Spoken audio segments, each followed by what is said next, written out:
Yes, people, and welcome back to Normski TV and the What's Going On podcast. And if you are new, please smash that like button and subscribe to the channel. And listen, guys, we have a lot to talk about tonight or this evening. Could be the changing of the guard tonight. Will be the changing of the guard because Man City take on Burnley.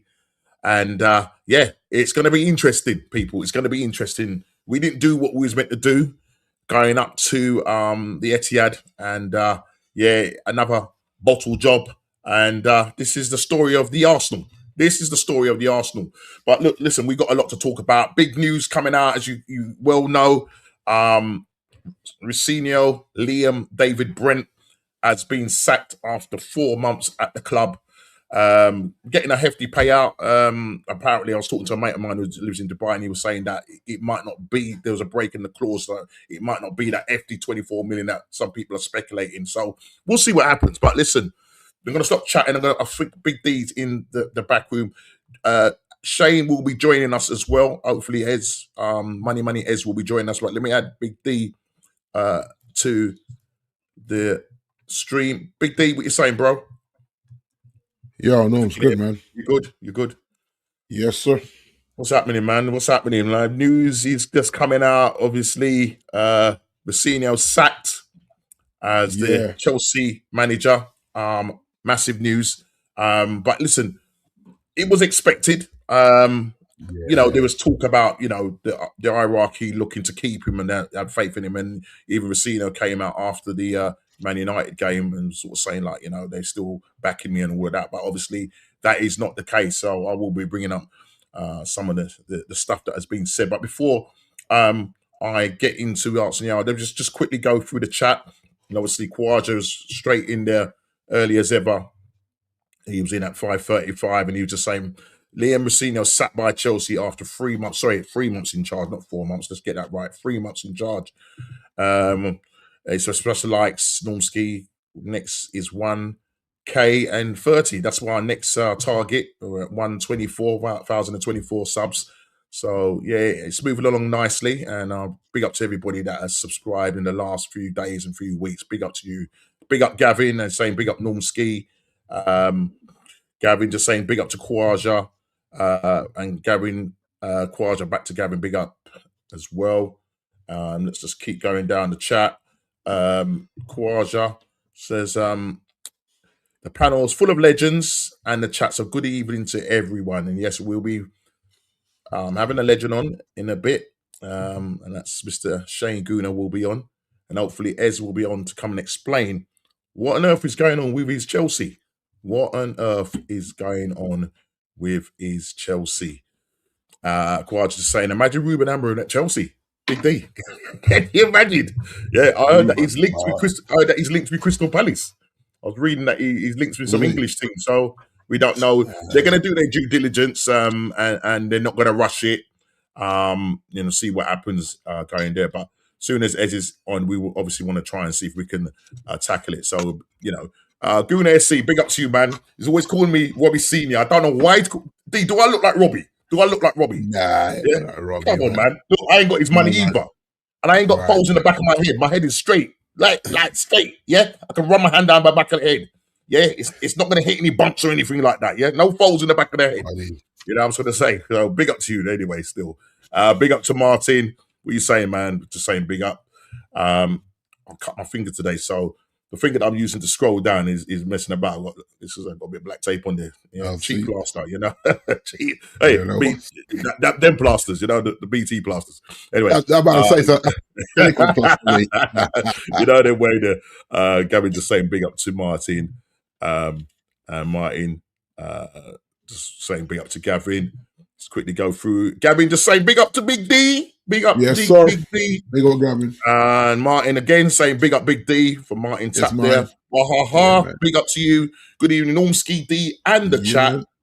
And Waha saying I'm disappointed. I was promised Rosinho until 2032. Well, we thought that as well.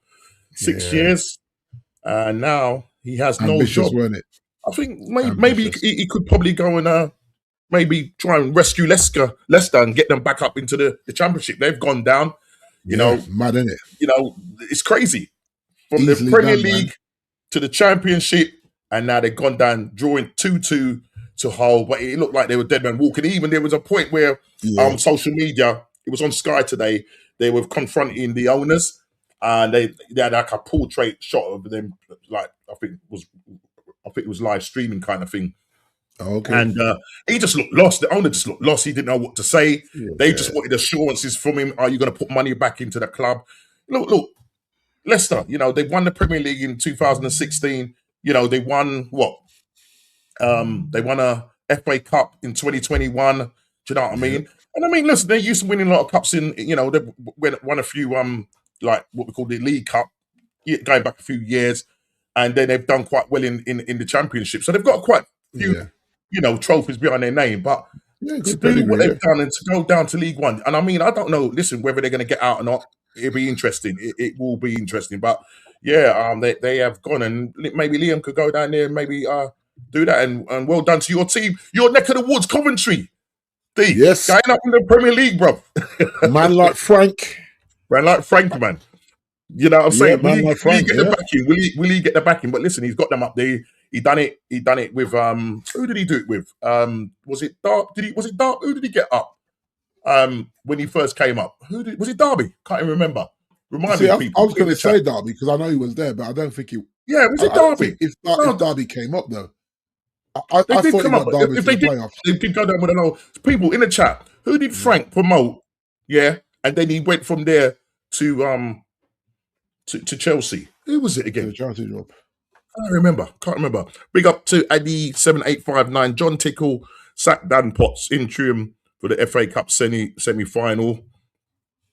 Waha, thank you very much, Waha, for putting that in there again. Yeah, keep donating to my mate who's having treatment. Please do click on the link, and whatever little pence you got, just do it. You know what I mean? Just do it. It will be much appreciated. And Waha's channel just being put in there by Kawaja, the Perez of the mods. Mustn't forget that. Wahaha, hey Gavin, Martin, and Kawaja just saying big up to you. Burnley will get relegated tonight. Manchester City will go top of the Premier League tonight. Yes, and look, mate, it's destined. You know what I mean? We went there, didn't do anything, and it is what it is. Big up Waha. No worries, mate. And sub to Kawaja as well from Wahaha. So sub to Kawaja's channel as well. But Big D, before we get into the meat tonight, what yourself? How you doing? I'm all right, mate. I've got a little bit of a head cold or something. I think it's like because obviously I work nights, so temperature dips quite a lot. Even when the sun's out, like it's been going down to like 3 and 4 degrees up here at night. So I don't know. I just got caught out. You know what I mean? Just feel a little bit. But apart from that, I'm all right, mate. Yeah. Well, that's good. That's the main thing. Do you know what I mean? But I should have said, get outside, get some vitamin D on your face. So listen, man. Look, the sun's shining. Is it warm now? Is it warm now? Like in terms of the sunshine? Dropping now. It's dropping now. The sun's out, but the temperature's dropping now. Temperature's dropping. Yeah. But by tonight, it'd be down to like 4 or 5 degrees again. It's really weird. Yeah. How cold the night gets. Because I came in early hours in the morning and my central heating was on. That's how the house got. Yeah, essentially. I hear that, man. So I still have one here, man. Big money team that, you know what I mean? In April. Get those logs of fire, man. Put it on the old. Right. You know what I'm saying? Yeah. Put it on there. But big up every time still. But thank you very much for your time. I really do. Yeah, no worries. Appreciate it. And look. Hopefully, I'm kind of holding up for Hez to come on. He did say he was going to come on. He can't spend too long in there.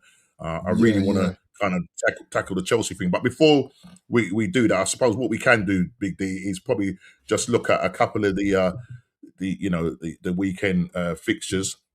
Yeah.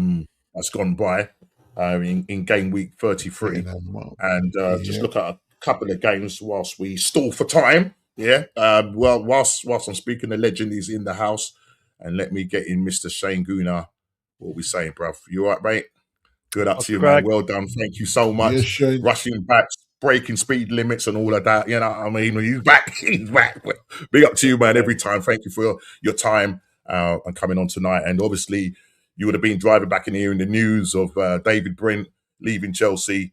Well, who knew? Do you know what I mean? So, yeah, we've awful a lot to talk about. I'm hoping that Money Eds will be on. He was a little bit petrified when I said Shane's coming on because he's going to roast me.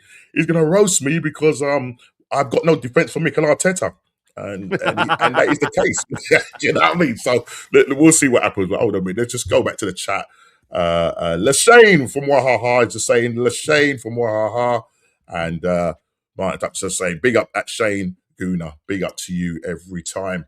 But yeah, let's go back to some of the games. As I said, I've stolen for a little bit of time. I'm hoping Ez will come, but if he doesn't come on, listen, we need to tackle it.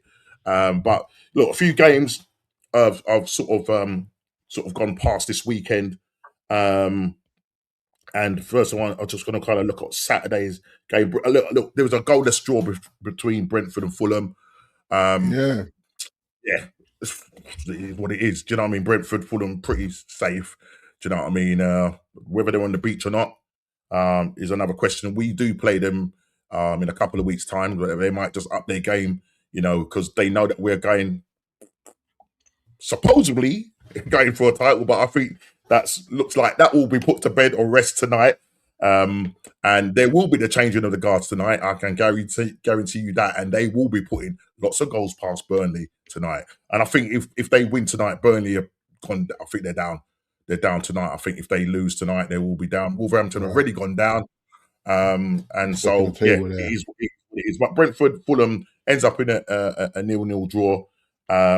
Nothing to sort of kind of write on for. I did a prediction of 2-1 to Brentford, but obviously it didn't pan out that way. I don't know if anybody who saw the game or their thoughts on the game before we move on to just the highlights. It was very hit and miss.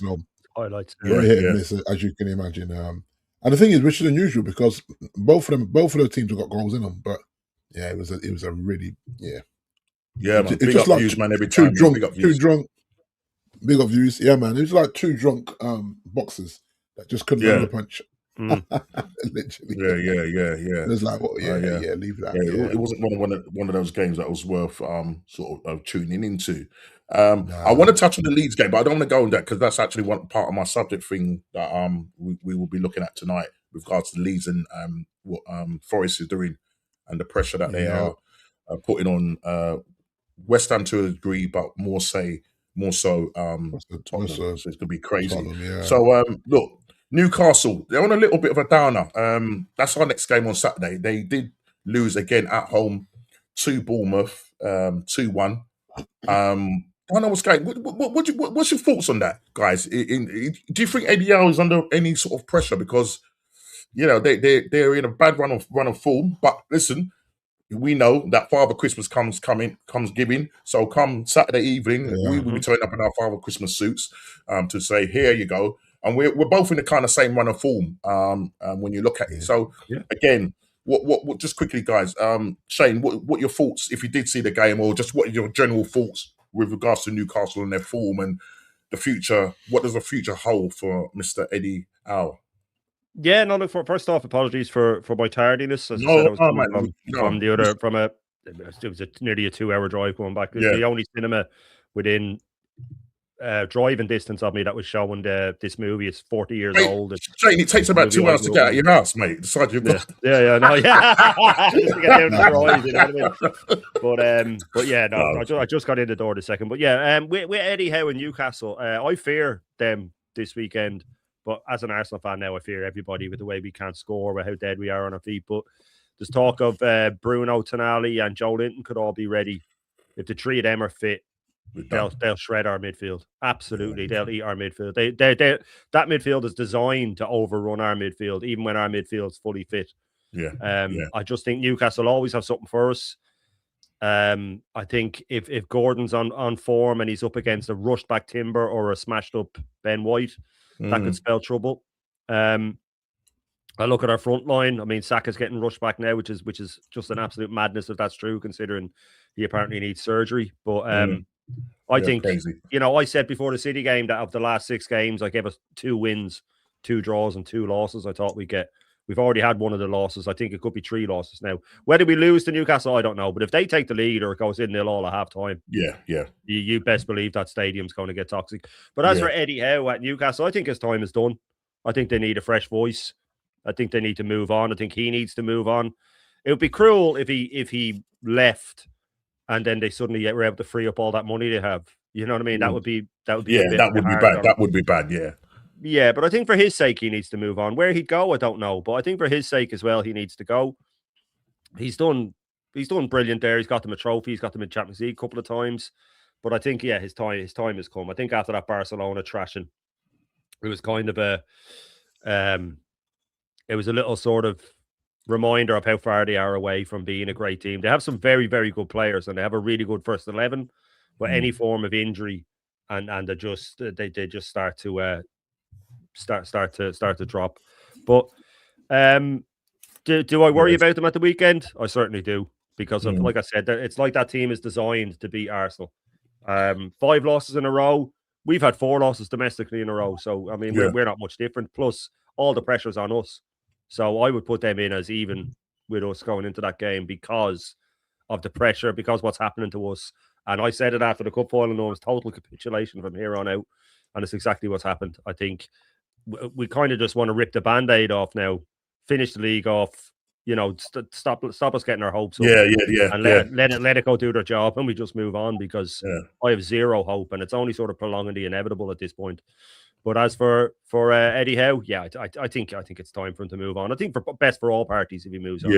I really do. I think it's getting a bit stale now. I think his tactics of running them into the ground doesn't really work when you have such a small squad. We've seen that. It doesn't work. So I think it's best for all parties if he moves on. Maybe he can go out with a little flourish, win a few games near the end and move on then. And I think all the Newcastle fans would wish him well, Big up to my missus. She's first time she's been in the chat for a very, very long time. And she's answering this question. I'll put this one again to Shane. Would you take Eddie at Arsenal? The only reason that I take him is it just means that Arteta's not manager anymore, but he wouldn't be. But you know what I mean? Like if that's the case, I'd take him. If someone said he's the only manager you can take, like, what? You know what I mean? Well, honestly, man, I take Eddie Rockets at this stage, man, over this guy. You know what I mean? But just once he's gone, I don't really care. Once he's gone, I would take him if it meant getting rid of Arteta. Yeah, man. Quad just saying, big up Shane Guna, the legend. Welcome back, mate. Welcome back. And welcome to the show, Mr. Ez. What are you saying, bruv? Ezzy? Just before you say anything, do the runnings, man. Money. I just didn't want to interrupt Shane in full flow. Good to see you, Ez. Hey, man. You were saying, I thought you would have come up with your dark glasses tonight. But I had them ready. I had them ready, and then the news came in that Liam was sacked, and this is a celebration now. You know what I mean? This is no funeral service anymore. This is what our Arsenal should be acting. Yeah. You're starting to act like a little bit, slightly like a big club, but you know what I mean. You've gone backwards. You've reverted. You're like us. Yeah. You're the blue Arsenal. And why you have this guy, this David Brinton, I don't know. And I think obviously that will kind of maybe bring us nicely into, because I know you have to dash off not long from now. But let me just quickly go back through. Oh, she's asking me. She's still waiting for a guard of honor. Oh, Normski, come on, man. It's the end of the season, bro. What is this? That's what I'm saying. Sack him, Jay. He got me sacked. Apologies. I will do the guard of honor. Don't you worry. Yeah. If you believe anything, you believe Pinocchio. You know what I mean? But let's just go down. Big up E-Job. I'm desperate at this point. I would take Ted Lasso to be. I like Ted, you know. A big up to Rashid, man. Level up Arsenal. Smash up the likes every time. Big up to him. Go and subscribe to Levelhead. Kouaja's already in there. E-Job. Don't forget to use your. I'm gonna just leave Shane to do that because I can't do the voice. Go on, Shane, just do it for everybody, man. Do it for everybody. Don't be afraid to use your nails, boys. You'll understand when you watch his show. That's what I gotta say. And Kouaja say big up to Rashid, the legend. Martin Tapp, big up to Rashid. Kouaja, I think we'll beat Newcastle United, but it will be a stinky one though. Well, that's good that you've got the confidence there. But right now, the way we are playing, I just don't know. But let's get into it. It is massive news. Money is. It certainly really is big news. And I'm gonna just put this banner here. I just lined up because up until yesterday, it was 28 years. Thanks, Liam. He's gone now because of this. 114-year record broken. You know, Chelsea. That's 5 games in a row. No goals. Yesterday, for half an hour, not one shot on target. The players went over to the he was thanking the players, he was clapping the players as he does. Not like Arteta. Arteta claps like that. Shane is very observant, so that's why he claps like that. Whereas Restrino was like that, you know what I mean? Like that with his glasses. Looking very, very, very kind of cool and important. Trying to look like a professor. And you've got Enz just shrugging his shoulders like, what we doing here? Mm-hmm. It's mad. As what you saw last night, 5 games in a row. Unheard of. And we're going back to 1912. 1912. And you know what as well is I thought I started doing a little bit of memorabilia now. I started like sort of collecting a bit of memorabilia now. So I thought I decided to try and buy this. So this is the Chelsea Chronicles. This is from 1912.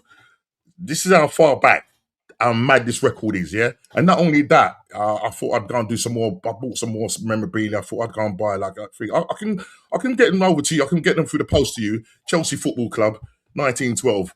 That same team didn't score 5 games in a row, lost 5 games in a row. This is your Chelsea, Ez. This is your Chelsea. And furthermore, this is the stats last night. This is the Look one. at that. Look at that. I'm not into XGs and all that, but 0.38 expected goals. And as a result of that, look, Rossino, after the Man United game, let's just find a tab. I've got so many open. After the Man United game, I think it's this one. He can't read it, but if I read it, he said, they asked him if he's under pressure. Liam says that he's got 100% backing, from the club. Obviously, that's not the case because today, the blue or yellow ticky tape came out to basically say Chelsea have sacked head coach Liam Rossino after just 107 days in charge of the club. The Blues boss guided Chelsea to defeats in 7 out of their last 8 matches and departs on Tuesday. Damien 3-0 loss away to Brighton. And I'll tell you what, Brighton, wow, the football that they were playing was sumptuous. Yeah, I don't know if it's because Chelsea were that bad or Brighton has made them look bad, but the football that they were playing was absolutely beautiful, beautiful, beautiful stuff. And as a result of it, as I don't think you've had any confidence in him coming in from the very start. I think you even said to me on our chat that you could actually give up your job and go and manage Chelsea yourself. 100%. Your thoughts on this. I mean, 100%. It's crazy. Just before you just say one other thing, this is the form table. Chelsea at this stage would be relegated, sitting in 18th place, only on 3 points. Ridiculous. Absolutely ridiculous. What we say, bruv? Maresca.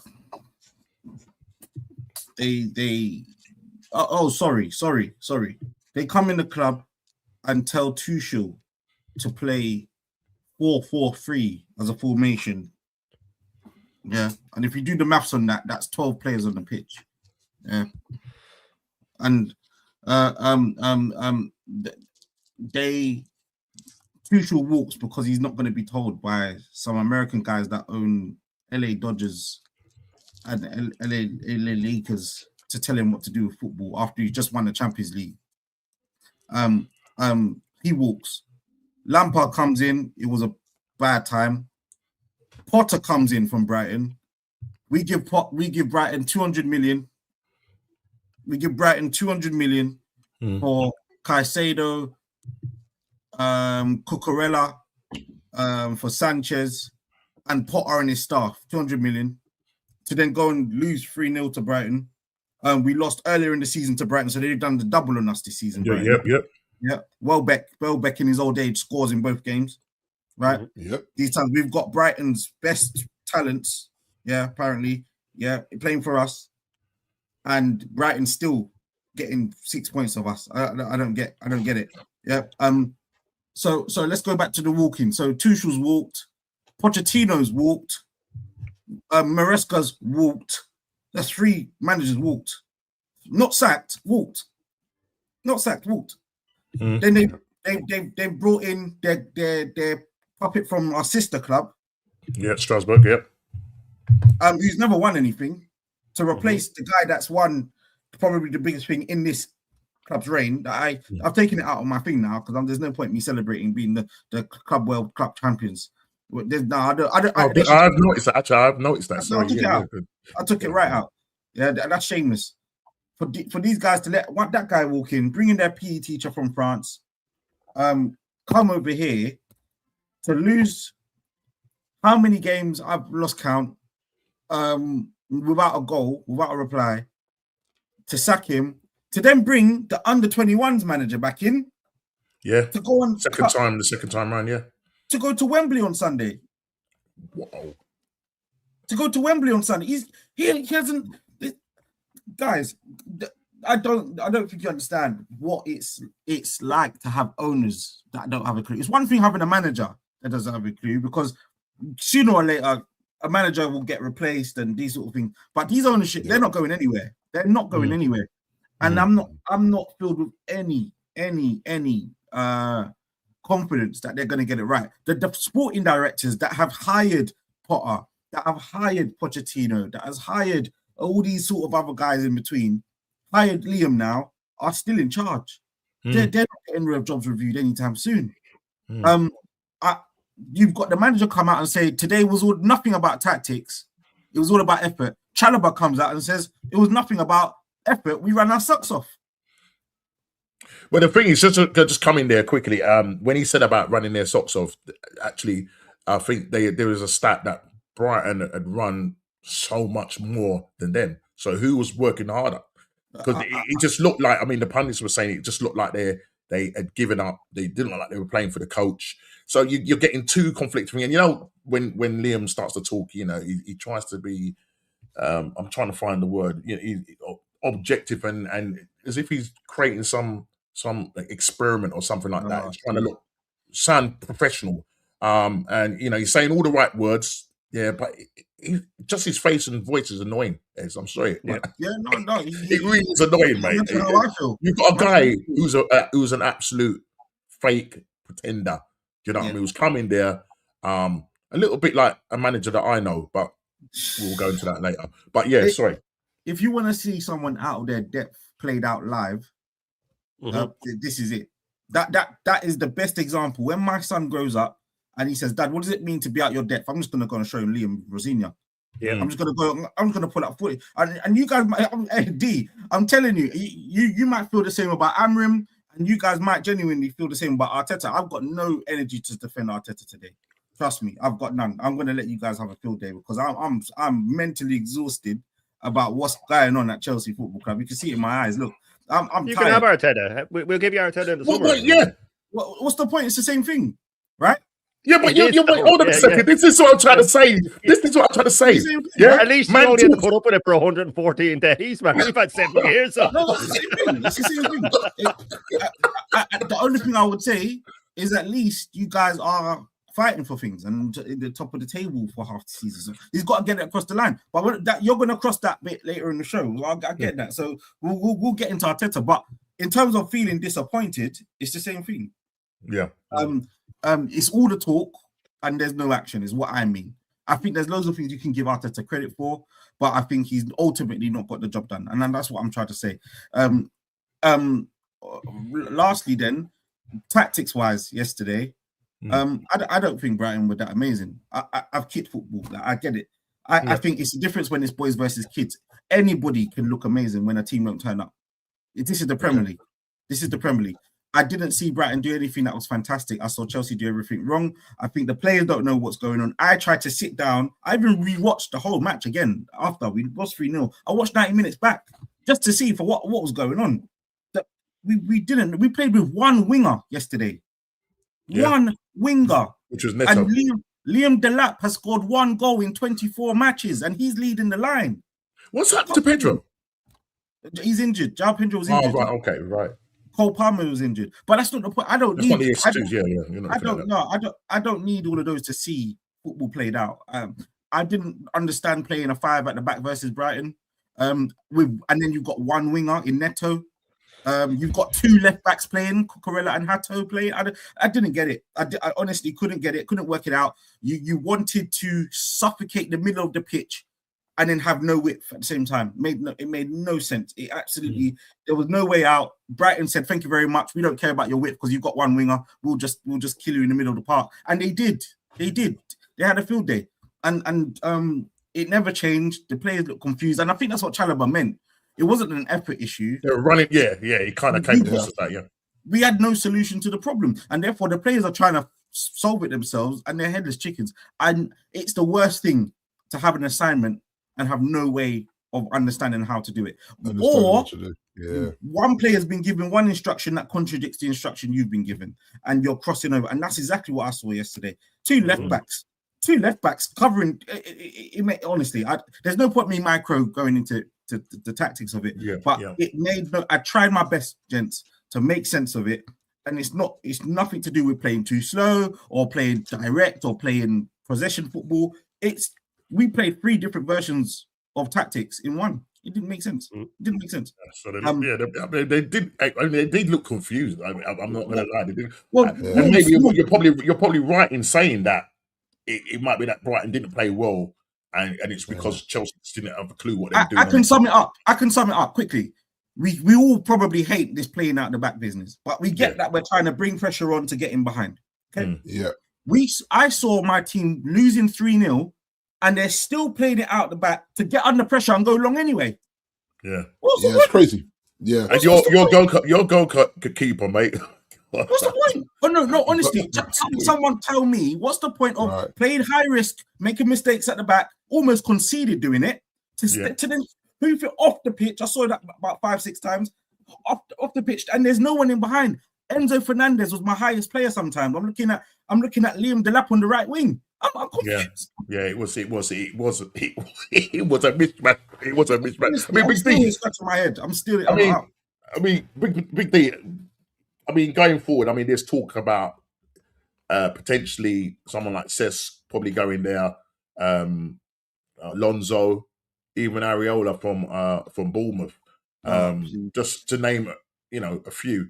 I think they'll probably they're going to see out the season with the interim under 21 manager again, and then obviously they're going to sit down and reassess things. And it doesn't look like they're going to get rid of the owners anytime soon. No. Do you think they're going to end up making the same mistake going forward? Is it going to be another project? Because when you look back on Roman Abramovich's era, and he got in world-class managers. And even world-class managers, like if you weren't doing the business, you got sacked. Chelsea have gone backwards in my eyes. No, by far. It's been gutted. Yeah. Big D. What you're saying in terms of the future, the owners, and the potential candidates that could potentially go to Chelsea. Yeah. Well, just want to ask Ed first of all, who's your director of football? Paul Winstanley from Brighton. We took him from Brighton. Okay. Yeah. The irony. We took him from Brighton. If that's the case, sorry, just to cut in before you say that. From E-Job, he said, "Look, Fabian has Chelsea." Wouldn't be surprised. Just stop this. He suits the way they are with the young manager, the hip manager, Brighton. It suits them. Ruben Amorim, hip manager. You don't want Ruben. Let's be honest. Maybe that's what they want. That's probably what they want is. Do you know what I'm saying? Well, they probably, if you go for the interview, they measure where your pants are on your ankles, and if they're too long down, they're like, sorry, mate, you're not coming in. No bother. Yeah. Get a new stylist. And I suppose what they do, they look at how far they can crouch down as well without splitting the trousers. Yeah. So that's maybe another, criteria. But if you Gondi, if you look at this manager, they just sacked. It's almost like he was playing his own version of Football Manager. Of course. And just so I'm like, so if the fan base, i.e. Ez, if you're looking at that, like Ez said, he can go and then do the job, because you'd love to be a fly on the wall for one, to see exactly what are you instructing, even at halftime, when you think, right, it's halftime, let's change it up.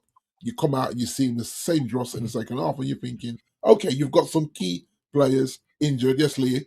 You got some key players injured, but you're fighting, as in it's Champions League or bust for you guys, because you guys spent a lot of money. Oh, it's done. It's done. You've given out big contracts, so you've got to qualify for some form of European football. They won't either. They're going to finish 10th. Yeah. Well, that's what I'm saying. Don't remind me about the table. But how does that look in the summer, as when it comes to strengthening, when it comes to contract renewals, when it comes to Enzo will be gone as well. I'd say Cole Palmer will go. They're all going to put in transfer requests. Yeah. This long-term thing where they bought all these players on long contracts and that, I think they're looking at this and just thinking to themselves, what we're doing here. It really is a complete mess. But it's never been done before. No, what did they think would happen? You can't apply the physics and the basics of a different sport, so it just doesn't work. Exactly. You can't do it. You can't apply it to it. You can't apply the training in golf to snooker. Like you can't do it. It doesn't. It was never going to work. And the sheer arrogance to think that you can come in and just rip up the rule book and say, "Well, we do it this way. It's worked for us before." Okay, but that's a different sport. Yeah. You can't do it. It doesn't work. It won't work. And the players will say I don't think they took into account that a lot of players, as much as we call them mercenaries and stuff like that, compared to American sports, there's still a little bit of, well, I want to win things. It's not just about money. It is. It's massively about money, but there is still a lot of players that will go, well, I still want to win stuff, and I still want to play for my country, and I still want to. Well, you know what I mean? Sorry, Shane, because you mentioned money for a second. I'm no financial guru, but the Athletic dropped some damning stats the other day, which I try not to get into because I just focus on the football. But here we go. Chelsea operating losses under Blue Co, 689 million. Yeah, it was staggering this year. This year, yeah. Oh, yeah. So that's that. So we've lost over 600k per day in the last 3 years. 600k per day in the same. And they've gone down to say we spent 1.8, so that's almost 2 billion on signings under 24, which is more than the big six combined on teenagers. Yeah, we've gone down. So we've taken out a loan for 500 million from another hedge fund at an interest rate of 11%. And so if that's unpaid by 2033, the bill on interest alone will be 1.4 billion. You see, how are they getting away with this? How are they getting away with this? There's way. Look, a lot of people will say, that Michael Jackson was in debt his whole life, but he was still loaded. It's just it was liquid money, and it wasn't.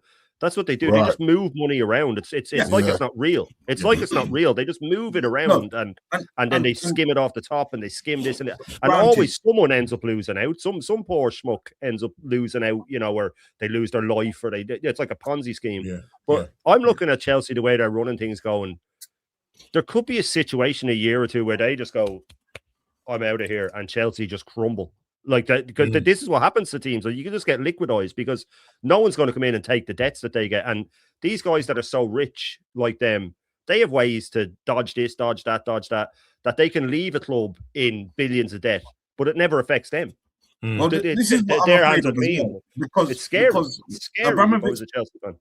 Abramovich put a really important deed in the sale agreement that these guys are not allowed to take money out of the club like the Glazers. For the first 10 years of ownership, but after the first 10 years they can. So actually all this debt they've leveraged is against themselves and their investors, etc. That's why they've gone and taken out a loan against their business, which is not Chelsea Football Club, it's Blue Co, etc. JP, please either come on the show. Yes, mate. JP. That's how, mate. But after 10 years, so right now we're in this sort of, well, it's your money, it's not ours. It's fine. It's slightly different. But after 10 years, if these guys are still about, they're going to go, whoa, all this debt, we're just going to take it out of the club, just like, leverage it against the club, just like Glazers have done at United. So at the moment, we're all right. But it's just, you can see the train crash. If this is what it's like, what are they, 4 years into management, 4 years? But even if them, sorry to cut across, but even as with them not taking money or leveraging money or taking money for themselves, they've signed all of these young players thinking that this is what we'll do, we'll sell them on. But you're not even making half your money back on Gittins. You're not making half your money back on a lot of these guys. They never took into account that you have to play them as well. And we do it all the time. We're the worst club for selling on the planet. Our two highest. No, we are, Shane. We are. I beg to differ. No, I don't think you can take the mantle off us, man. Our two record sales are still from Wenger's era. Do you know what though? No. This is where I will give these guys the one bit of credit. They can sell. They sold you Madueke. They sold Mount to United. Sell to Arsenal. They sold Havertz, but they do this. They sold Gallagher. They sold Lewis Hall. They do this and they make profit. They do. That's where I give them credit. But what's the point if you're not going to go and bring in the right players? It's almost like. Sorry, just to come in here. What you just said there is, it's like they're just playing this monopoly thing where making money and whatever, but they're forgetting about what's going on the pitch, and you can evidently see that. We've just seen a 114-year record. That's crazy. And that's really, I'll be honest, that's not on the players. What happened yesterday? What's happened in these last 5 games? That's on this farce of a manager. He's a joke. Oh my God. Really is. If it's 2 or 3 players, you can look at the players. But you see when the whole team is playing bad. But it's the footage of him in the tunnel trying to be their friend and all that when they're doing interviews and he's standing off camera trying to make them smile and stuff. Just stop it. Just stop. This guy is it. Do you know what? For Chelsea fans like us, in about 10 years from now, you're going to just think it was a fever dream. You're not going to believe it really happened. You'll be telling your grandkids, there was this time when this man, and they go, nah, that didn't happen. Oh yeah, he had with stickers on their head and he had a there's no way that happened. There's no way that happened. No, it did. He said man age and manage and men were aging men. Oh, man age. Oh, don't. What, I've got 1 or 2 more and I'm done. I promise. I need to know who signed off the Garnacho signing. I need to know who did that. That was me. It was like a big D. It was big D. That was me that signed that off, bro. No. Who said it was a good idea to pick him up from United? I saw him touch a ball out the sky, no pressure, and the ball's come off his shins, guys. It's gone off the pitch. Robin, what's going on? What's happening there? I need to know who signed that off. But honestly, if you've got a game where, like yesterday, 3-0, no shots on target, you've got to look at the gaffer and what he's telling them. You've got to look at the that's unforgivable. The only thing is where I would look at the players is that they probably knew if we lose this, he's gone, and they didn't put in any effort. So that has to come into it as well, where they're just going, well, I don't really want to fight for you. But, but where's your professional pride? Where's your professional pride? I mean, how can you go into any sporting event, no matter what mood you're in, and not get up for it? It's impossible. Like, no matter what the level is at, if it's darts in the pub with your mates, whatever the case, as soon as you start, the competitiveness will kick in. I struggle to believe it's, as much as I know that happens in the game, I can't logically think why these players would want him to be gone more than getting Champions League football. Because all of them get a pay docs. They get their pay cut if they don't make Champions League. All of them. That's what's in their contracts. That's why they get so much contract. No Champions League is X. Champions League is Y. So above all of that, they should be fighting for Champions League football, regardless of whether they like this guy or not. And that's what it's making them engineered to do. And that's why I'm kind of more like, unless you guys are stupid, that doesn't actually make sense. Makes sense. But ultimately, there's so much wrong with Chelsea, whether that's off the field, financially, structure-wise. These American guys that are not even got a passion for football, having to learn the terms and how it all works, and then calling the shots. It's all wrong. You've got the guys from Brighton running Chelsea Football Club like Brighton was run, as a place to develop players and sell them on for profit rather than win and challenge for titles. You've got managers that are learning on the job. I'm sure Normski and Shane got something to say about that. You've got them telling Maresca that just won the Club World Cup, beat PSG 3-0, that he doesn't need a centre back. Well, have a look at our defense and have a look. Who does Chalobah go and start for in the top 6? Who does Tosin at the Adebayo start for? Fofana start for? Badashile start for? Oh, please. I mean, can I say those looking a shadow of himself as well? But honestly, you could put Messi in this group. He won't look great. You could put prime Messi in this group. There's so much power. There's so much parallels that we're drawing here with your side and our side, where you say you could put this player in the lights. For us, it will be the attacking position, because our manager literally kills the attacking flair, and he hasn't got a clue when it comes to tactics. And you know, the only difference is that Liam went and applied his trade a lower league club before he even got the Strasbourg job, Hull. And I think I can't remember the other club that was in the Championship. I think the whole manager let him go because he wanted to play a brand of football. He didn't like it. But then, we have our manager who landed on his feet. I mean, I wish I could go and put Combs out on the road and then get picked to become the Arsenal manager. I really do. I mean, my last point is, honestly, I've sat on the train coming back from my client meeting today, thinking, you know what? I enjoy what I do for work, but I should be a football coach, because if they're throwing Liam Rosinha in seats at Chelsea Football Club, I've got a chance, and I should be following that dream, and I might just do that. I might go and do the badges, gents. I might go and do the badges, and I could be I'll tell you what, you do a good one-on-one. I'll tell you, when you was coaching my boy. Obviously, big up Norski. It was kind of difficult, having a Chelsea man coach. You know what I mean? But I mean, we've seen you got your boy, playing for. He's in Charlton Academy at the moment. Yeah. So you know your ball, man, and then you could probably go and do your badges, man. Why not?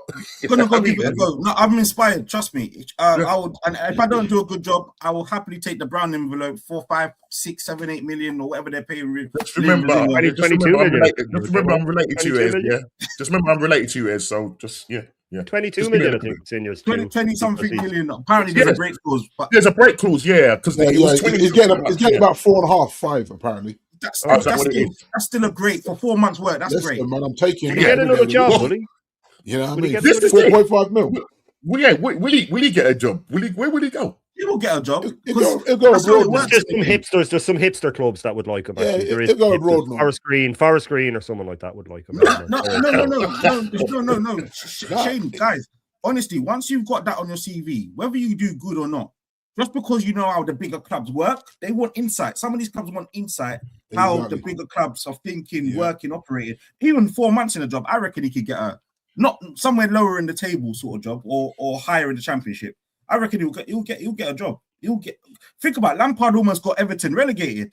He got a job at Coventry and he's got them up. So as you say that, would you take him back, Frank?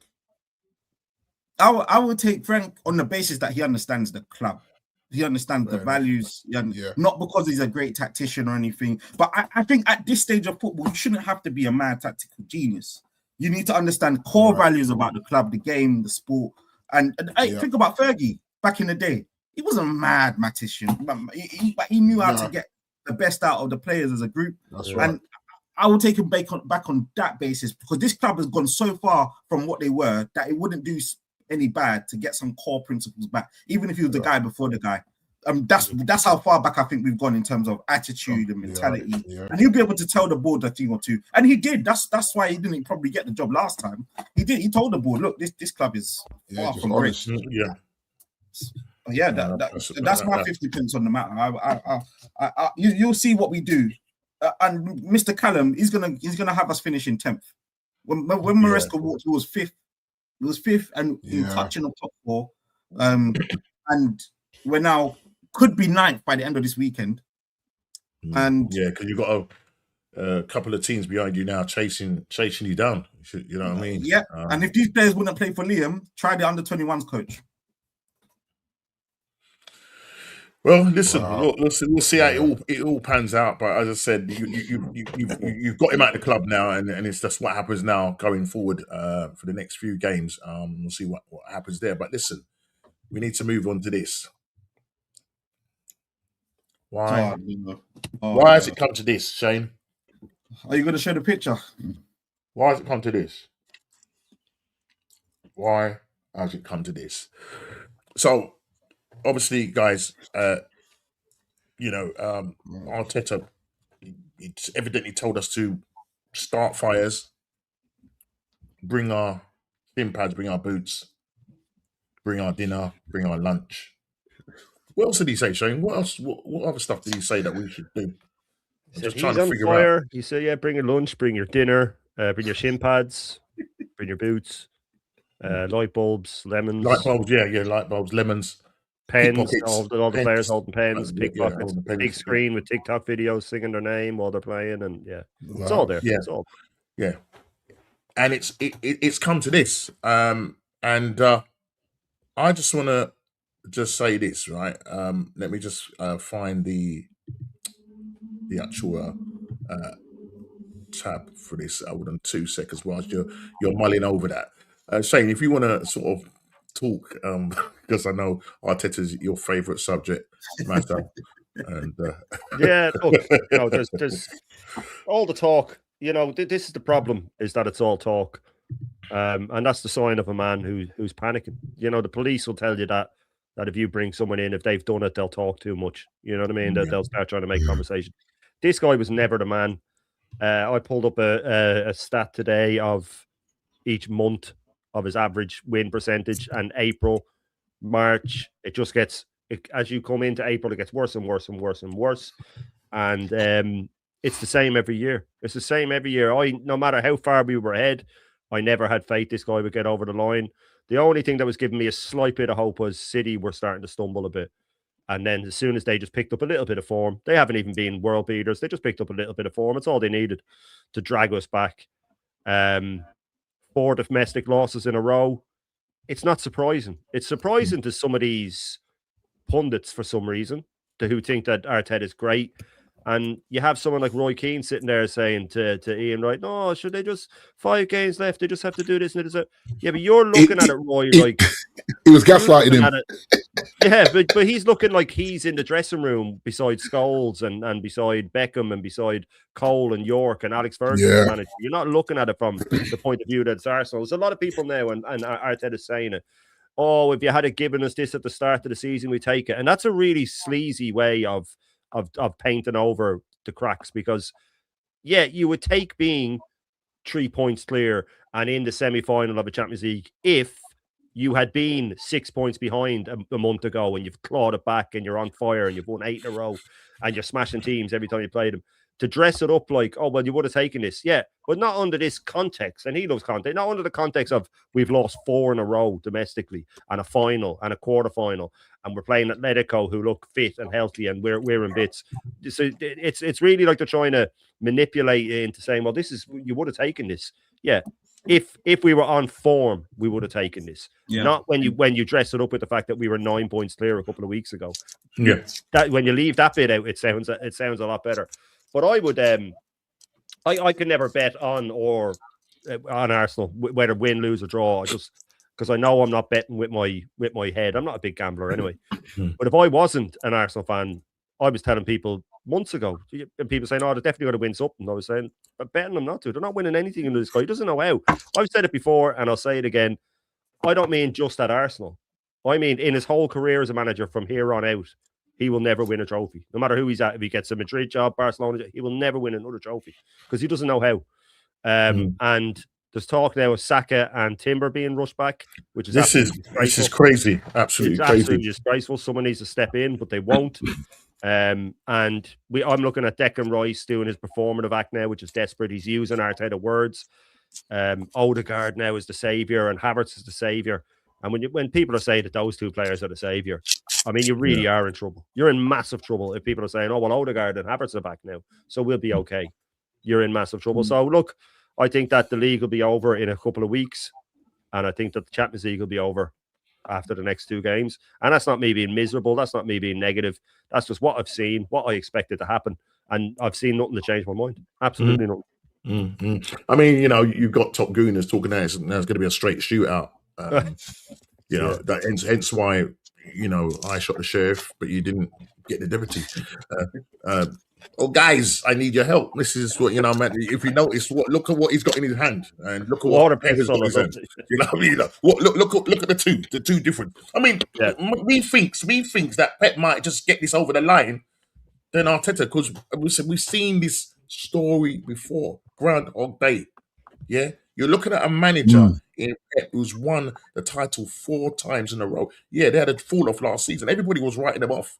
Everybody. To think, we was told that we had the best squad in the league, best in Europe. Yeah, we had covered every aspect of each position. Yeah, but because of the way this manager has managed the club and managed the players, where literally they are running to the ground, literally running on fumes. You could be, as Shane said, I think on his show, we could probably call maybe 1 or 2 players that are potentially fit. Kepa, And who's the other one? Shane? I think it was Kepa, Norgard, because he's a sensible buy. He hardly had any minutes. Do you know what I mean? You compare. I think you brought up a stat yesterday, Shane, with regards to how many minutes Declan Rice and what's the name of played? Too many in the last 15 games. I think Turkey's. They played more minutes in the last 14 games than Turkey's played all season. Yeah. Yes, Jason. Big up dark side for the rain, man. Big up dark side every time. Yeah, but Norm, if you look at that selection, like if I'm Gyökeres, I'm actually fuming because in a much-win game that he's practically stayed fit for you all season, and he still don't want to trust him, and he keeps reverting back to Havertz as his whatever that is. That's his crutch. Yeah, that's his crutch, right? And he's not clinical. And I'm thinking, how are you trying to win a league on a crutch that is not a clinical crutch? It makes no sense.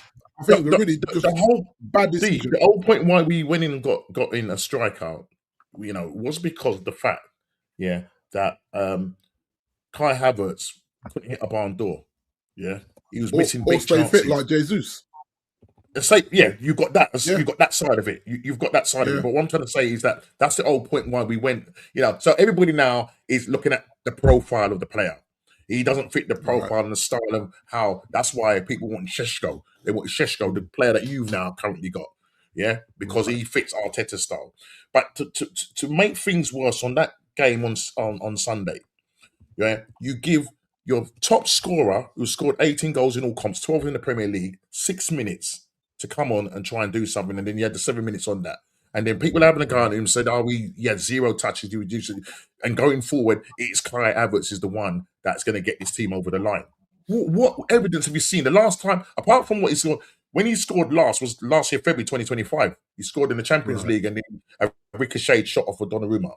Okay? He heads balls, like let's say, he wins the head as he links up play.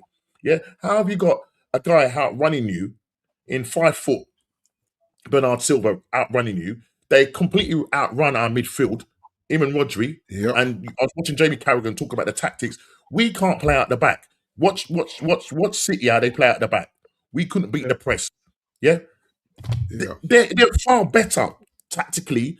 They're fresher. Turkey didn't play in the first part of the season. He just kept him and said, right, now do your thing. Now you're having people say, if it was me, I don't like the way he's celebrating and whatnot. He's got the right to celebrate how he wants. He's confident in what he does. Odegaard couldn't lace his bootlaces, mate. Then you're taking off Eze, who hit the post. You're taking off your most creative player. Yeah. You're bringing on Ben White for Mosquera. Like, obviously, Ben White. Maybe even Ben White was getting roasted by Doku. Yeah. We haven't got the quality. The people talk about we may have a large squad, but it ain't a quality squad. And then even saying that, what's left of the squad, because most of them are injured anyway. Do you know what I mean? And then tactically, he doesn't have a clue. He's been out tactically by Division 1 managers, Championship manager, Southampton. Yep. Yeah. He doesn't have a plan B. He doesn't have a plan B. Yeah. So he goes up to, and people just say, and the narrative that's coming out, we talked about it on Shane's show and on the OGs and whatever, that the narrative is now, oh, it was a great performance. And now if we carry this performance on, we go on and do it. Why is it that they think that we're not going to now go and drop any more points and that, oh, Man City are going to drop points, oh, they've got hard games here, blah, blah, that. I don't get it. It's a case of them digging hope, searching for that hope, that dope, hopeism, copism, whatever you want to call it. That's what they're trying to do. And they've just dug their heads in the sand. 4 weeks ago, people were talking about the quad. I was never come out my mouth about quad, about doing quad and doing all that. We're now in a situation where we could have been, 12 points clear. Let me just pull up another.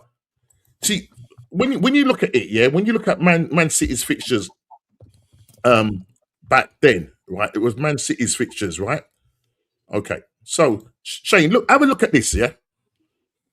Right, we're in January. Look at Man City, where we didn't capitalize, where Arsenal did not capitalize. Look there, guys. Let me take off the ticker. Let me take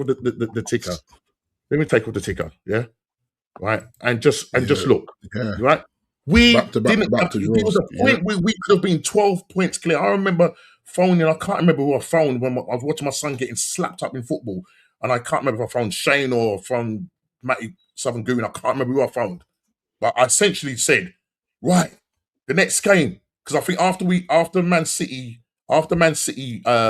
lost to Man United, I'm trying to think who we had on game. Wasn't that when we choked against Liverpool at home? Yeah. So we had So if we go to now our fixtures, right? If we go to our fixtures,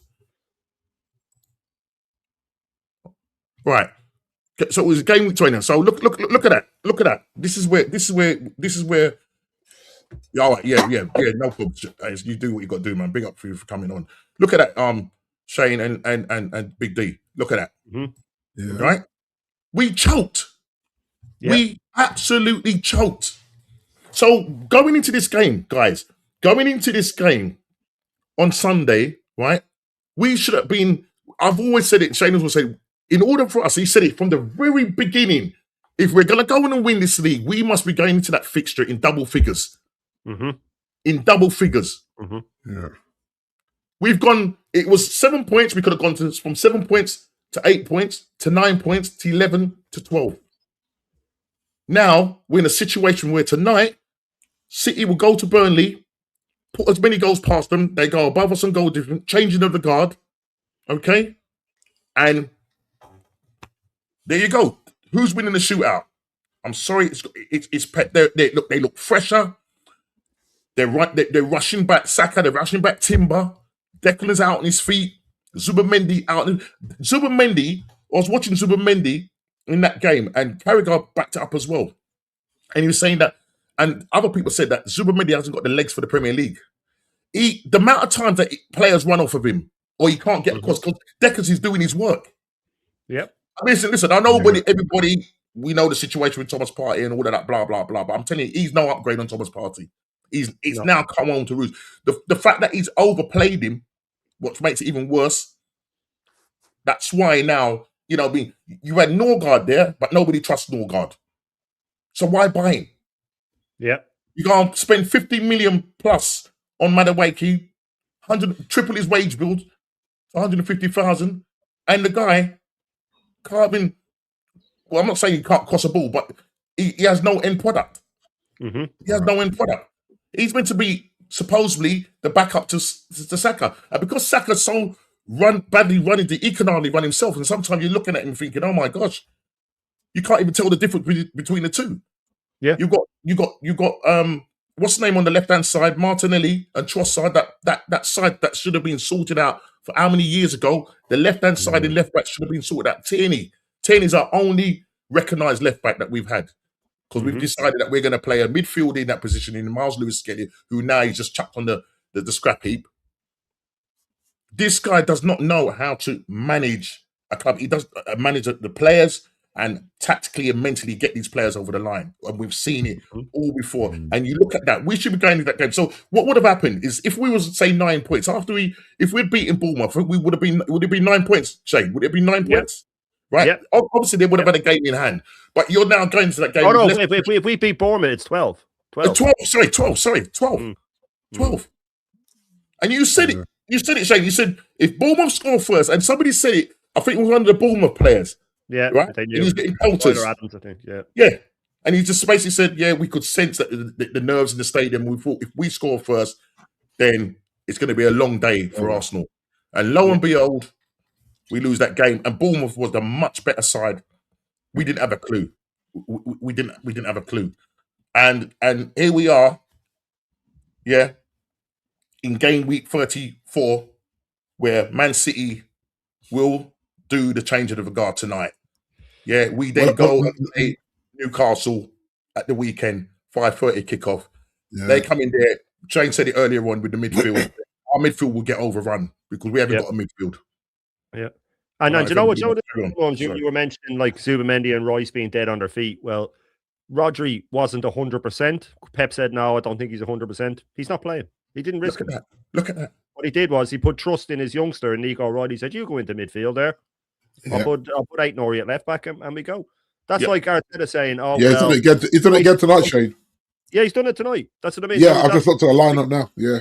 He's gone. So that's the equivalent of, can you imagine Arteta going, okay, Rice isn't 100% today. I'm going to put Lewis Skelly in midfield. That's what I'd love to see. We'll never see it, though. Not once have we seen it. But Pep goes with his youngster. In you go. I trust you to go in there. We're playing Burnley. I trust you to go perform. And he probably will because he's been fantastic this season. That's the difference. Yeah, he's done it again. But if you look at Burnley, guys, they've gone so defensive. They've gone a 5-4-1. So that they're going to try and park the bus and try and frustrate. Listen, when you've got the likes of Ryan Turkey in there, mate, he will find a way. Bernard Silva, these guys will run you ragged. You know Nico O'Reilly as well. That's a Nico O'Reilly. Yeah. Look at this 21-year-old who won the Carabao Cup final for his team. Yeah, whilst we got Miles Lewis-Skelly, who's now probably going to miss out on an England place because of this manager. Because of Nico O'Reilly as well. And because of Nico O'Reilly, It's crazy. Yeah. You know what I'm trying to say? And the other thing, all right, and this is why it will be the biggest capitulations of all capitulations, right? Because, right, we have a situation, right? If I can find it, it's this one here. All right, you probably have to just sort of maybe put your glasses on and look and strain your eyes for this one, okay? Right. This was sent in our chat that me and Shane are in. Look at Arsenal. Right. If you look at the first in August, City, it was Liverpool was at top for I think one day, then Man City for a few days. It went to Chelsea, then Arsenal, switched place, Chelsea. I think that was the time when Chelsea could have gone top or whatever, and then switched place. Then you had is that Liverpool? Yes, that was Liverpool in September. Yeah. And then look from October till now. All Arsenal. And he's talking about this 140 years back to back, whatever. This will be this will be the biggest capitulation. As Matty said, it's an embarrassment to the badge. We ain't going to end up being the biggest banter club. Everybody talking about, he took us from the banter era. He took us from a horrible place, the toxic club, the team, the fans were splitting that, and we've gone full circle under this manager. And this is it. This is it. How embarrassing is that? Why can't this manager get us over the line? Why can't he prove us wrong? We've been calling. I mean, there was points in the season when me and Shane was like, should we? Could we believe? But we just said, nah. It's because every time Arsenal are supposed to go and do it, when it really matters, they choke. Yep. And they don't have the mental fortitude. And Arteta doesn't have the mental fortitude to push this one. You've got Ian Wright, literally at his wit's end. When you got Ian Wright, and you got Thierry Henry calling out this manager, and people would have gone at him. two legends of the club, because they know that they can't keep up. Not necessarily Thierry Henry, but because Ian Wright is so positive about Arsenal, but in the end, he's like, no, you know, you got Roy Keane. But is Roy Keane seeing it from his perspective as if he was in the thing? Because they know how to do it. Yeah. He doesn't know how to do it. I don't know what you guys, if you want to come in here, anyone, feel free. Yeah. No, look, this thing of being top, sure. Since he's come in, Arteta, including like the barren years at the start, he's been top of the table for more days than Pep Guardiola. But when it comes to May, he's been top of the table for 13 days. Right? Wow. So when it comes to crunch time, he chokes every single time. Every time it comes to crunch time, he chokes because he's not a winner. He wasn't a winner as a player. He's scared. He has all the players knackered. It's the same thing over and over again. And Norms, we sat on panels. We sat on, me and you and DJB, and we did the Bruce Banana, and we spent all summer telling anybody that'll listen that it doesn't matter about the size of the squad. Doesn't matter about the size of the squad. He will play the same players all the time. He'll have 11, 12 players that he plays. And people thought, oh, well, Gyökeres, he gave him a chance. He gave him a chance. His whole plan at the time was to play Havertz ahead of him. He never wanted him. He's not ashamed to just hold it off. He didn't want Eze. And he makes it very, very obvious to players that he doesn't want. And when you look at the fact that he can't get over the line, that's never going to go away. That is never going to go away. And people were saying to me, oh, well, you know, all these second place finishes, they're going to, the players are going to learn from it. And I said, no, maybe one, and then you get over the line the next year and you go, I don't want to feel that way again. But if you do it 2, 3, 4 times in a row, it becomes habit then. And every time you could be 15 points clear. You lose one game and it cannot help it coming in. Every player on the team coming into their head, oh, here we go again. Yeah. Here we go again. And then you start getting nervy and then you make the wrong decision with the ball and then you hesitate for a second. And when you're playing elite sports where a split second can make a difference, that's why when people were saying about Kepa playing, oh, but he, like, the mistake, it was just one mistake.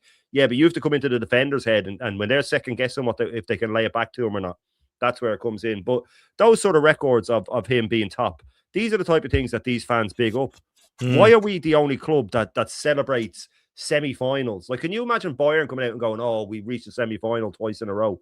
Their managers get sacked for that. Never mind. Every opportunity that he gets, 140 years. Yeah. And if he says it enough times, the rest of the minions will pick it up a bit and they will say they sound exactly the same. They worded the same and everything. Same way. He knows what he's doing. Yeah, he knows what he's doing. Yeah. I don't know. Well, the thing is, if you listen to him talk, no, if you listen to him talk, right, this is Arteta. It's almost like he's got assurances that regardless of what goes down, he's good. Because there was a point where I felt he was talking like he knew he was going to get sacked, but now that doesn't seem like the case again. And whether it's because of the money they gave him and the length of the contract, where they're saying, well, we don't want to. He's not going to breach his contract, so he's not going to get himself fined. It's not like what our managers have done, where they've gone to the press conferences and absolutely destroyed the ownership and what have you. I don't see Mikel doing this. So he's not going to fall on his sword. I think his pride is too, you know, he's just a prideful guy. So he's not going to fall on his sword. And so now I feel like he's got comfortable, even though he knows he needs to win this, because he'll still say, oh, over the season we were the better, but the more consistent team until we weren't, which doesn't help. I mean, I'm not saying it's over. I know you guys probably feel it is, but I still feel Joy, like let me just, there could be a twist. I'm going to say to you, because me and you know, we've seen this time and time again, and that's why we think the way we think. So why is it that you don't think it's over? Because obviously I think that's what you're alluding to. What makes you think that with 5 games to go, you know, people say Arsenal got the easiest run in and so on and so on and so on. But when you look at Pep's record, you know, apart from last year, you look at all the other times where they've chased us down and got it over the line. Why do you think that this playing the football that we're playing? Ian Wright has come out and said even the football Yeah, the he football can't is trust not the football. It's not good. right. But what is it that, because they win tonight, they will go above us on goal difference. Yeah, right. And goal difference. People are going to say, well, that's why it's a straight shootout. It's because it's going to be to do with the goal difference now. I can't see where we're scoring goals. I can't, and because of the style, the tactics. But we're City of free scoring. I thought it broke up there. Was that me or you? No. Yeah, I can hear you now. Mm-hmm. I can hear me. Yeah. Okay. Yeah. No, so for me, it's the Premier League norm. Right? And when I say the Premier League, I'm going to include Stanley Park in that. These guys do not want City to win this league, norms. And this is how I see it as a neutral. I've got no dog in this fight, Arsenal, Man City. I don't believe the league wants City, because City practically have challenged the league all season and won in terms of 115, 128, 158. How many, whatever it is. And we spoke on air and we've said, how are they not being penalised there? How are City still just trundling along and now back in the title race? And I think if they win the title, I think it's backfired on the league. I don't believe the league wants City to win this title. I think they want Arsenal to win this title. That's why I'm saying I don't think. Did you say the league or the ops? Because I think the ops want City to, because of the way we're just so unbearable.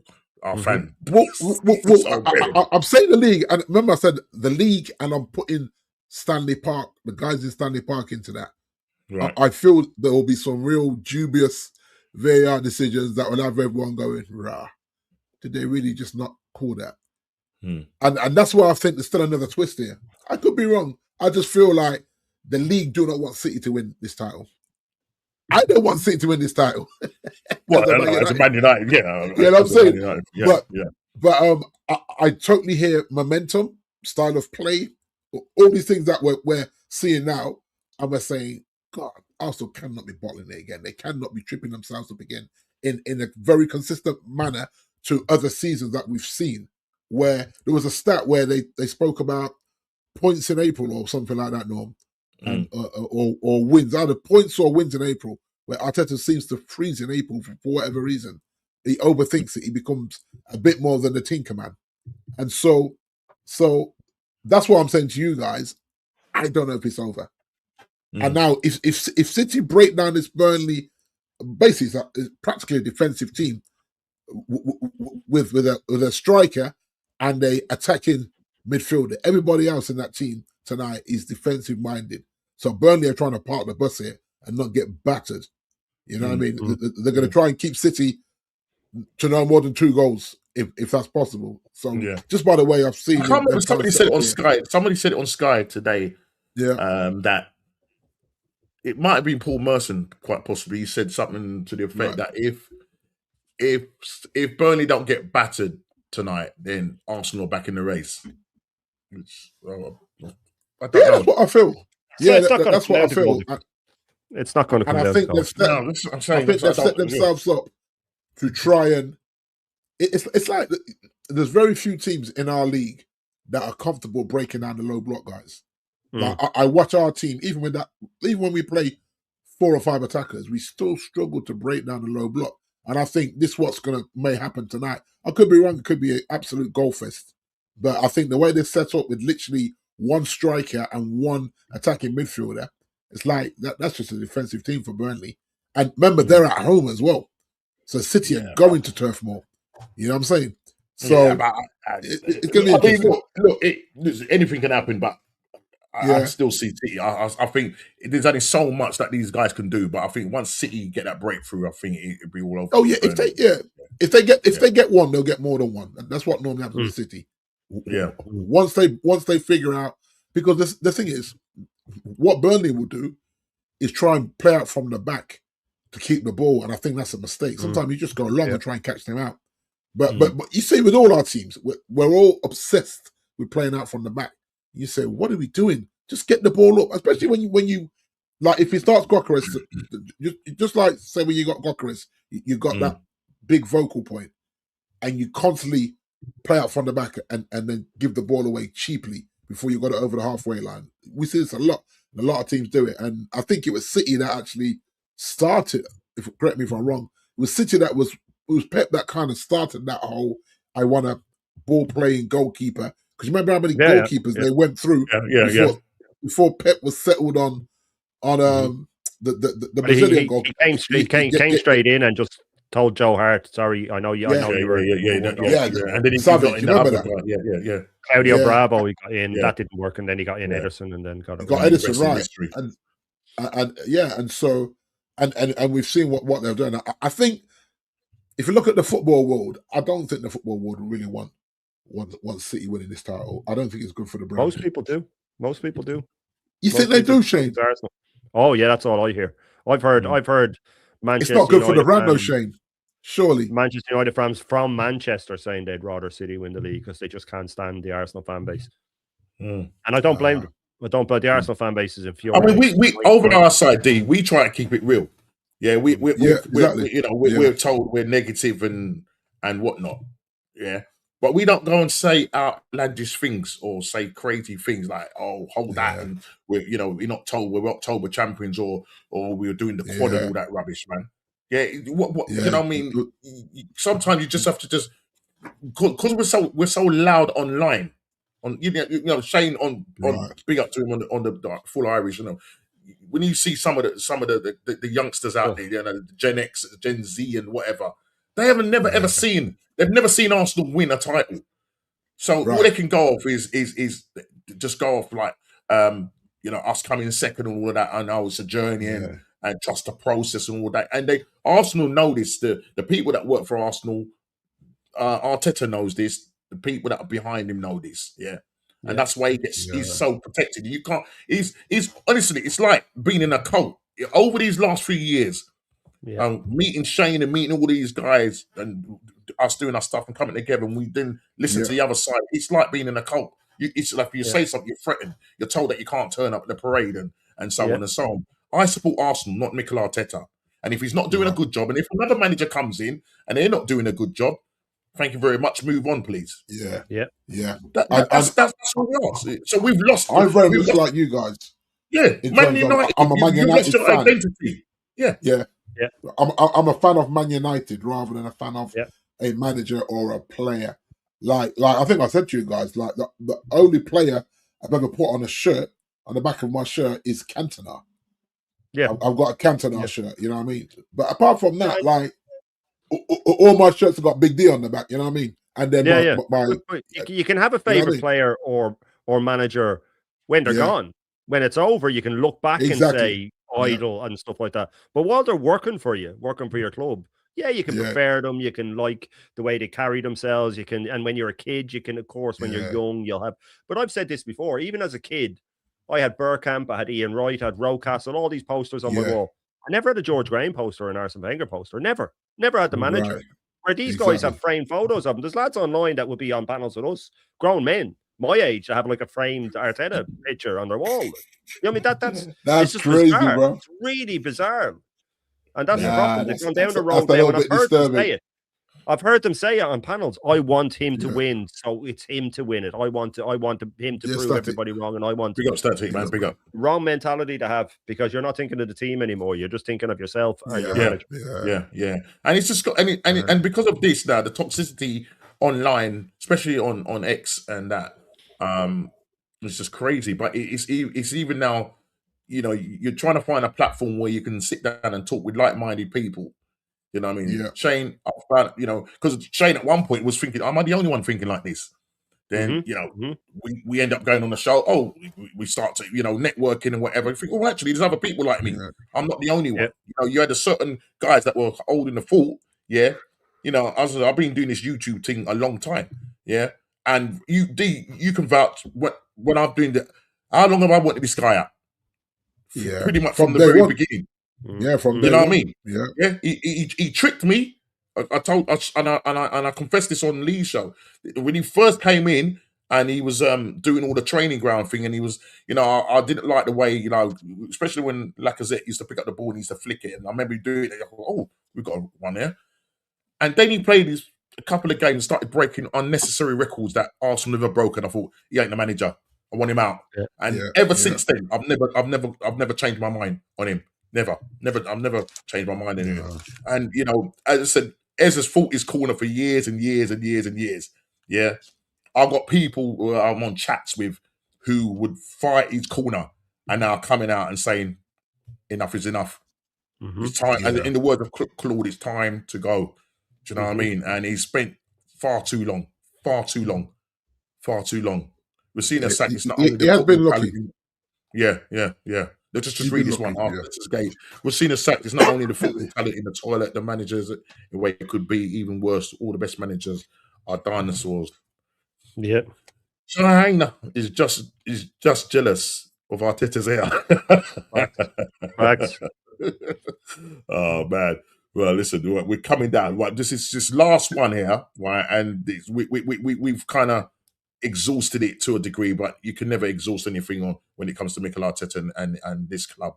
But this one, just to finish off, and this one it's a really interesting thing that's going on down in the bottom. Leeds, Forest, and the Hammers applying the pressure. Now, I'll say Leeds and Forest. You know, absolutely applying the pressure on Tottenham, who ended up in the last minute drawing a game where Danny Welbeck Danny Welbeck. I'm thinking of Danny Welbeck yesterday, where they drew to Brighton at home at the weekend, and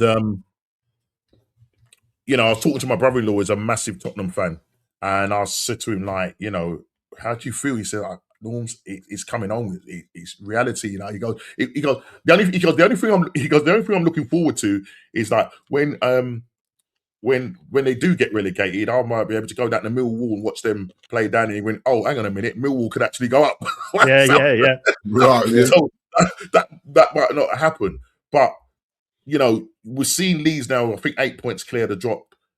Forest are 5 points clear. Obviously, West Ham. You know, they've probably got a slightly harder run in. But when they were talking about, Opta came up with the probabilities of relegation, and I think I posted it last week. And basically, they've got Leeds at 0.39% chance of being relegated, okay? And with finishing on 46 points. Nottingham Forest, 4.38%, finishing on 42 points. West Ham, 36.9%, finishing on 39 points. And Spurs, on a whopping 58.3%, finishing on 37 points. And we did a thing a couple of weeks ago about what we thought and where we thought they would get the points. And we individual games, did have it that West Ham would do it by 2 points, and up to one with the kind of same similar thing. But Leeds, brilliant, doing well under Daniel Farke, and obviously with Nottingham Forest manager, you know, coming in. It's looking likely that they're going to secure themselves back in the Premier League. But for Spurs, I mean, there's one graphic I just want to show you here, and this is Spurs, and still, as yet, you know, they have not won a game in 2026, which is crazy.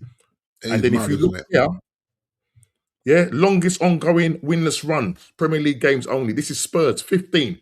Burnley's next with 7. Yeah. Brentford 5, Chelsea 4, Newcastle 3, Wolves 3, Arsenal 2, Everton 2, Fulham 2, Brighton 1, Palace 1, Sunderland 1, and West Ham 1. It's not looking good. Shane, what we're saying? Yeah, look, I mean, I was on the Bruised Banana with you about 2 months ago, and I said I do think they'll go down, and people were stunned that I was saying Spurs will go down. But I look at the teams they're up against. They've been there and done this, and strangely, this is when being a relegation battling team comes in handy for you. I've seen Leeds go down with a wonderful squad. I've seen Newcastle go down with a wonderful squad, and I've seen the same things both times. Especially the Newcastle one is the players just think they're too big for it. They think they're too big for it, and I can assure you that Maddison, Richarlison, all of these guys within the last 5 months have been onto their agent going, make sure you have someone lined up if I go down, because I ain't sticking around. So it doesn't mean back in the day when you went down, you had to go down with the club. You maybe sell one player. That'd be it, or 2 at most. But most of the time, if you look at the United team that went down in 73, 74, basically every player was there in the old Division 2 to get them back up. There was nobody really leaving. Yeah. So I look at Tottenham, and I just feel that they'll turn around with like 2 games left and suddenly realize that mathematically they can't stay up and go, oh, I just kept waiting for us to stay up because I just assumed I had to show up and it would happen. The Zerbi's come in and he seems to have kicked him up the backside a little bit. Do you think he's the right player, Shane? Do you think he's the right player to try and help them stay off relegation? Yeah, not tactically, no, because he messes around with tactics, which is not what they need.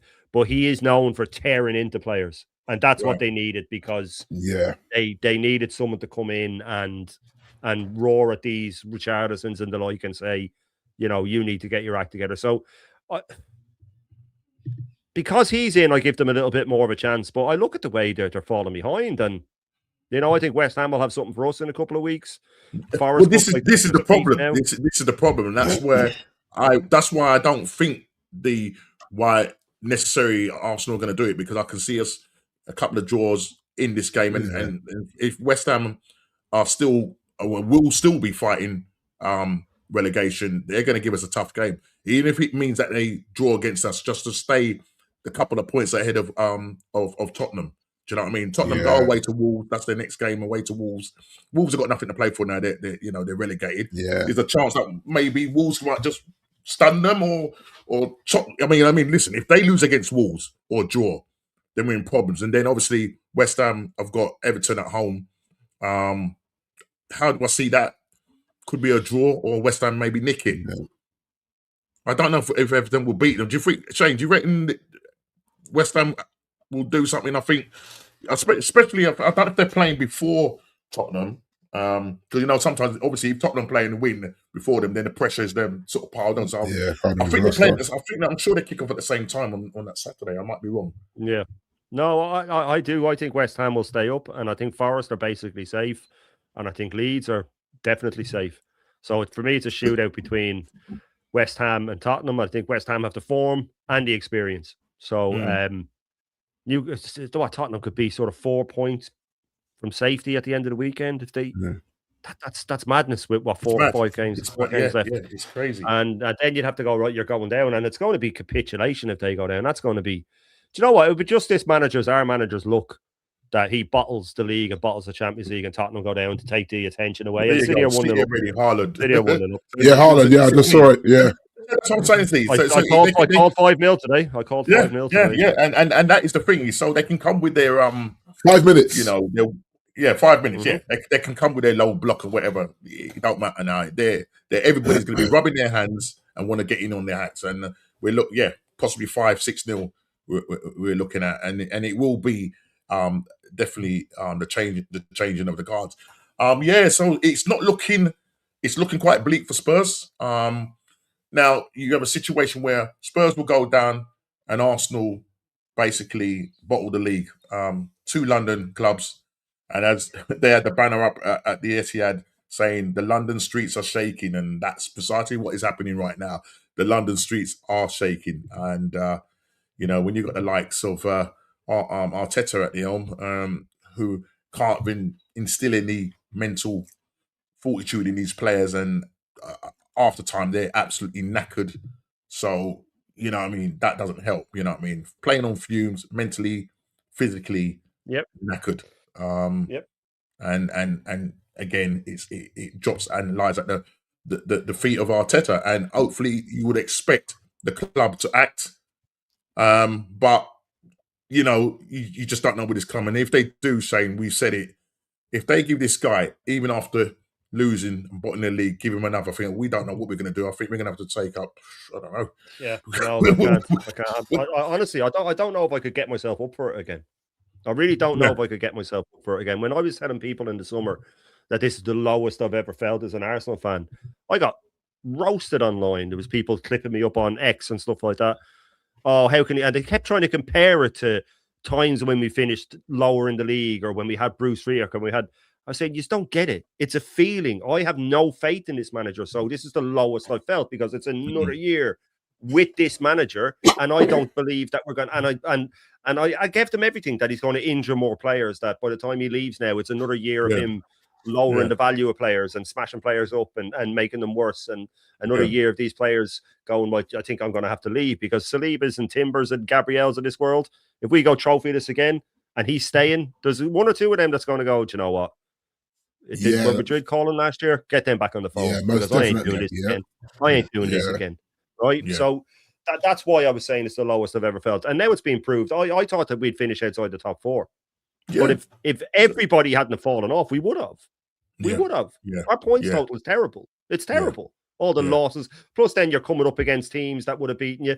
If Chelsea hadn't been Chelsea, if Tottenham hadn't been Tottenham, if Newcastle had done a bit better, you know, if United had started the way I thought they might, I had United in the top 4, but I thought that they would start stronger. But the only question mark was Amarin. But if they had the Carrick at the start, they'd be there and thereabouts. Yeah, that's the thing. I think that the Amarin effect. If he stays, we'll be outside the top 4 next season. I'll tell you that much. Yeah, definitely, definitely. Yeah, I don't think I could get up for another one. I would in the end. I would. I always say I wouldn't be able to. I didn't think I'd be able to this summer. But if we don't win anything and he stays, I am doubling down on my need to get him out. But I'm also turning my attention to the owners. Because they do this, and they will. You know what it is? There's people now saying, "Oh yeah, get rid of them." People that were big Arteta inners, but if they were in a room and the owners walked in to take a vote to sack him, they'd keep their hand down. They would keep their hand down. They'll say it like to you, "Oh yeah, you should go," but they want him to stay. And I said this morning, and I genuinely believe it, that if you offered these guys, Christian Zagals, AFTV, all these guys, if you offered them, right, what will happen is, you'll get to the final of the Champions League and lose, and you'll lose the league on goal difference.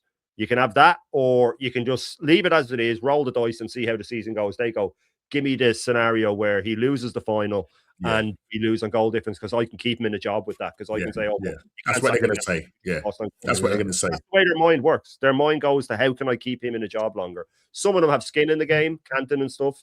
He's getting very defensive now on X with his, people acting like I'm a shield. You are a shield. Why are you bringing it up if you're not? I mean, the shills, he's not the only one. Every club has shills, but this is the thing now. These guys want him in a job, because I can imagine one of them asking the questions they ask if Simeone was sitting at that table.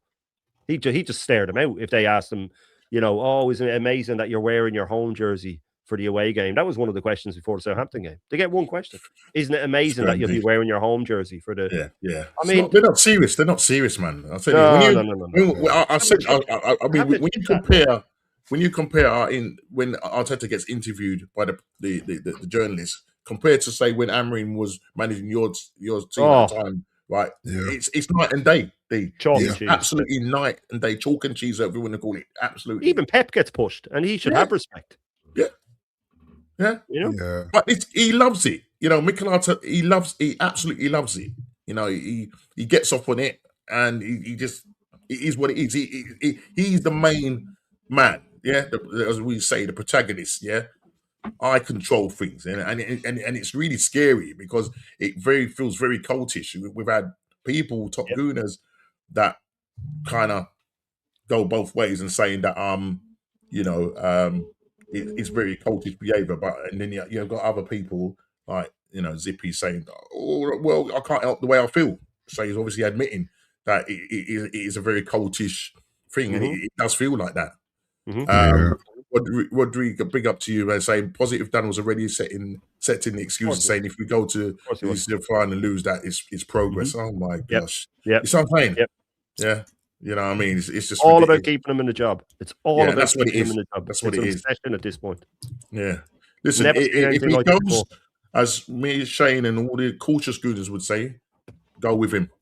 Go with him, please do. Yeah. Please go. At this point, I'm serious so far. He set us back so far. Yeah. And they have good on their hands. Under them, because of them. Yeah, because of them. But it is what it is, man. But listen, people, we are coming to the end of the show. I'm just gonna quickly share this fantasy thing, and then quickly share the league table of our prediction league. Oh, I've got the wrong one. Did you have it on there? Sorry, I took the wrong one out. Yeah. I sent you the. Oh, here it is. Sorry, here it is. So you see it there? Yeah, that's all right. Yeah, if we just quickly fire through that in terms of this is still game week 33 because of the double game week. So these are just the scores so far. Obviously, the games playing tonight, the 2 games tonight, will get added onto this for a final score. But I've just put it up anyway, so you can see the climbers. Obviously, Down is still sitting pretty with his 75 points, 1,900 points, 66. So far, I think I'm the high score so far with 91. So it's taken me back up to sixth. So I'm pushing for a Champions League spot, Norm. How's Malcolm X doing? Malcolm X has just currently got herself back into the top 10, but she'll have points to come on from the game tonight, for the 2 games tonight. I'm sure she's got players from there. Who's dropped? Andy has dropped. So as Ez is down to 17th at the moment.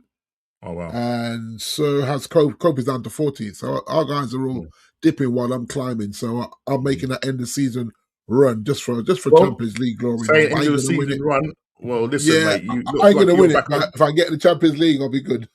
Well, you look like it looks like you're back on top in the prediction league table. I was top last week, but 2 Blues. You got a point. Chile's on level on points. He got the exact score with the Man City. Sorry, the Liverpool game. 2-1 Liverpool with with Van Dijk getting that injury time goal. So it's quite close. Ed's still sitting down bottom, as you can see. A lot of the times, right, if you see those reds, that's because Ez has gone for Chelsea. So you can see the form. Right, Ez has always gone for Chelsea. It's not looked super good for him.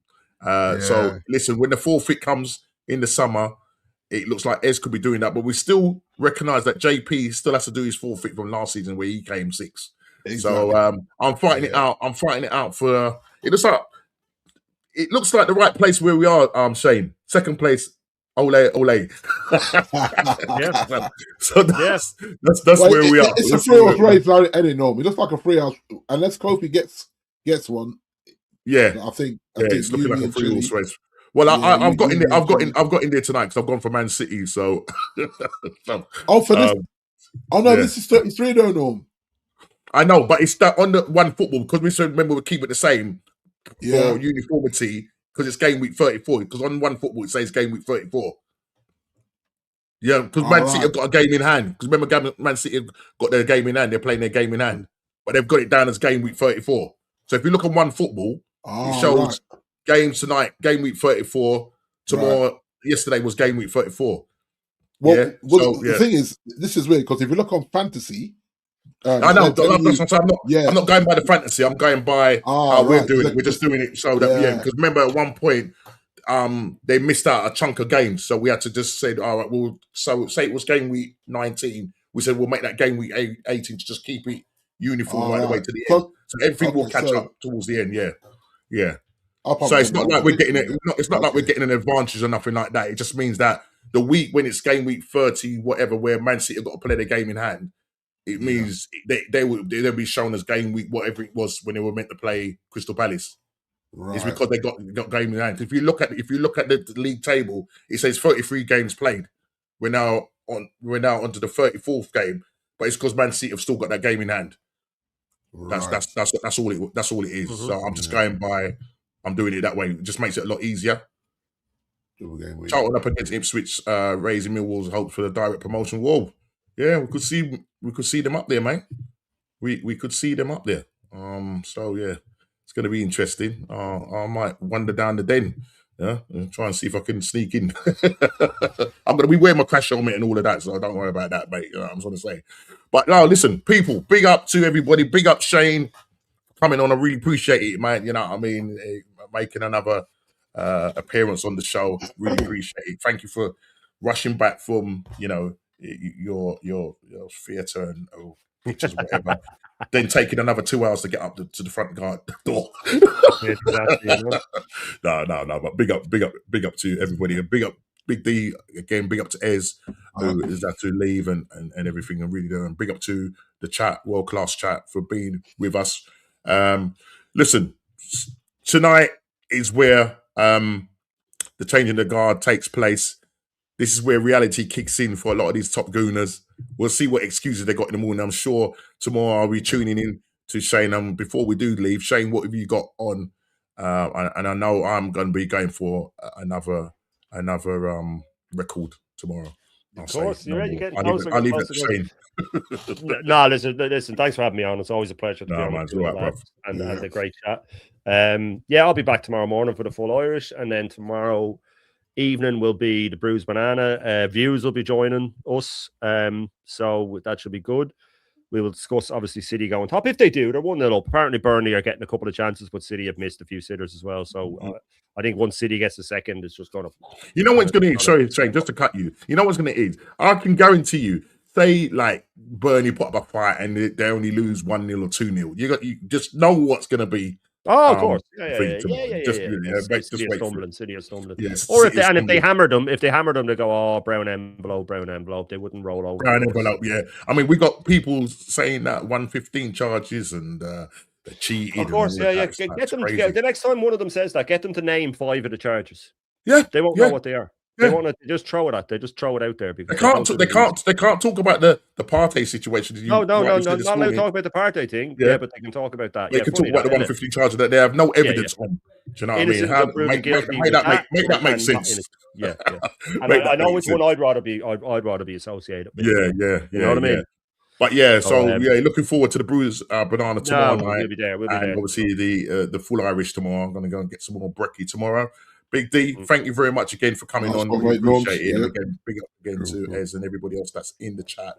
Listen, we are gonna go and watch the rest of the game and enjoy the rest of the whatever's left of the evening. And listen, it is what it is, guys. We knew it was coming. It's come. It's finally here. And reality is kicking in. Yeah, who's gonna win the shootout? I'll leave it to you guys. Big up to everybody. Take care, and I'll see you next week on the What's Going On podcast. Take care. God bless.